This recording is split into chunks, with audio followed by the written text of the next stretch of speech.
Hey guys, it's Pastor Tom, and I'm kind of doing not another Bedhead Bible study or anything of that nature, even though it's kind of a similar format, as much as wanting to kind of address some things that some people might have questions on, since today is Ash Wednesday.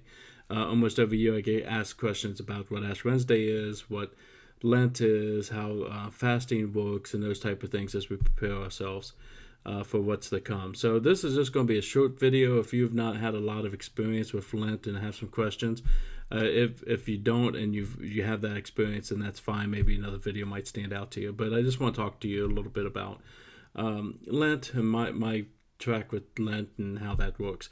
I did not get raised in churches that celebrated Lent. Lent is not a biblical mandate that we celebrate Lent as we get ready for Easter. It's a traditional thing. It doesn't mean that it's evil or wrong. It's just a traditional thing, and that wasn't part of my church tradition. So I didn't really come up against Lent until about maybe 12 years ago. We've been doing the Shepherd's Fellowship now for 15 years. And about 10, 12 years ago, really kind of looked into a little bit more about what is the purpose of it, and is it something that we kind of want to embrace? Because while Lent is not biblically mandated, it does lean heavily into fasting, and fasting is something that is expected of us as Christians. As a matter of fact, when Jesus is talking about fasting, he doesn't say, hey, if you decide to fast, or if that's part of your church tradition, here's some pointers. He says in Matthew, when you fast, this is how you fast. It's an assumption that it's something that we do. So we want to lean into it more because we wanted to understand fasting better and to see how that works. So it really is a season, again, that's traditionally based, but has some biblical principles that you can lean into. Basically, for 40 days, not including the weekends by the tradition of how they set it up, we do it a little bit different. Before Easter, you fast. And to fast means you give up something that you crave. Again, there's all kinds of different fasts. A lot of times when you hear about fasting, sometimes you hear about physical fasting that your doctor wants you to do. That's not what we're talking about.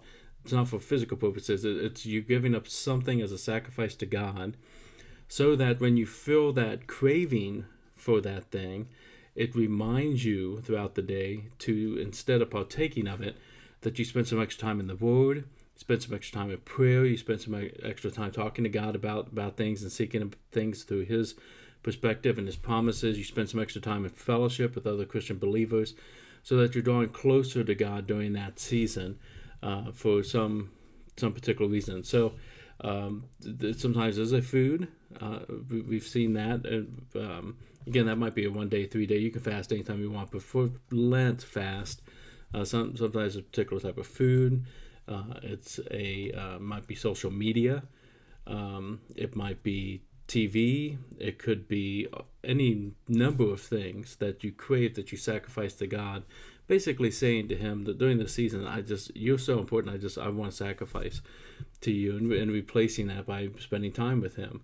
I often encourage that if you're going into a fast of any kind, and especially with Lent, that there's a reason for it too. What are you seeking God for? Where do you want to grow in? What do you want to talk to Him about? What do you want to learn? Praying about that and kind of preparing yourself for that fast to see what the Holy Spirit's putting on your heart. For the Lent, that section of fasting, or that day of fasting, or that time of fasting, part of that is preparing our hearts for the celebration of Easter and the resurrection.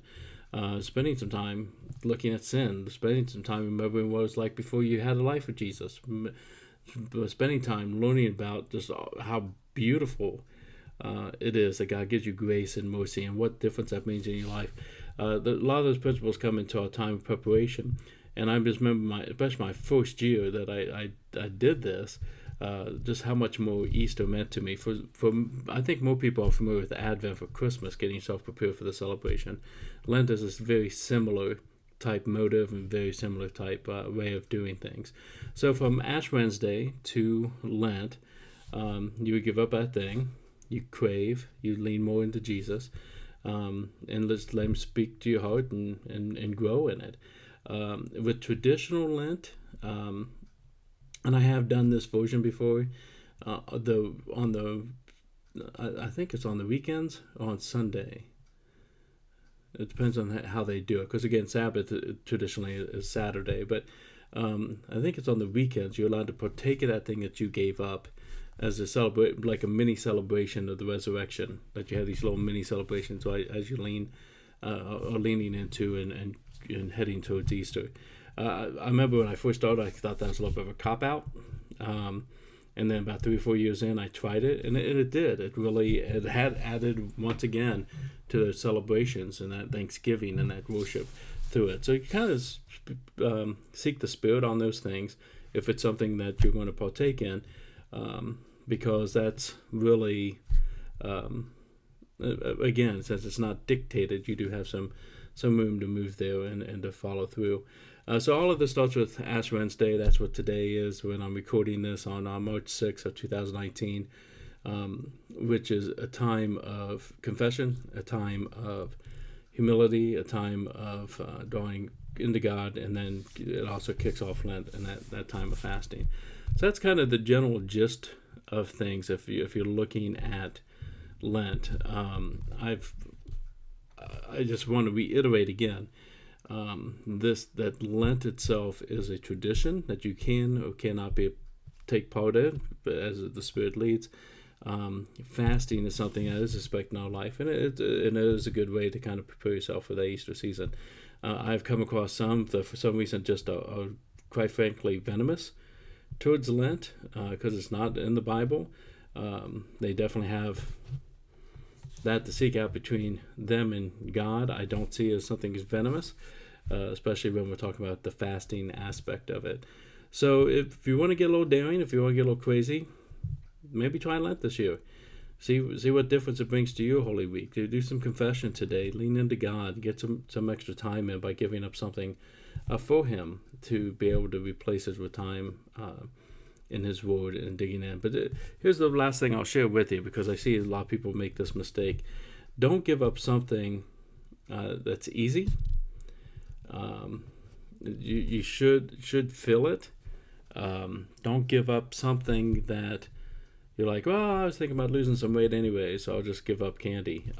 That's not what fasting is. The purpose of it is to lean into God. So if candy's your thing, great.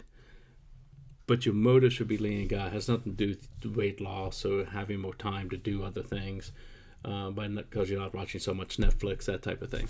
So kind of watch those things. And then if you make a commitment into it, once you say, okay, this is something I'm giving up for God, give it up for God. I mean, if you don't think you can do 40 days, then do a 3-day fast to get started, or do a 1-week fast. That part's not mandated. But spend some extra time with Him. But once you give it to Him, that's serious. And so don't say, well, I'm going to give up candy, and then a week and a half later you're like, oops, had some Mises. Oh, well, God understands. No, it's something that you're doing. It's like if you're committing something to a spouse or to a child that you're going to do for them, don't be willy-nilly about it. This is God, and this is a commitment that you're making. So there's a lot of attributes to kind of think through it, but it really is simple when you come down to it. So I hope you pray about this some. I hope you reflect on it some, and maybe you have some other friends that are doing this. Maybe you can do it as a group as well. But whatever you do, make sure you do it to the glory of God, that you're leaning into Him, and that you're letting Him have His way in your life. So that's just some random thoughts. If you have any questions about Lent or want to go deeper into it, please feel free to email me at tom@tsflife.com, or a lot of you guys are seeing this online at Facebook, so feel free to send me a private message. I'm happy to help you out any way I can. Thanks, guys. Be blessed.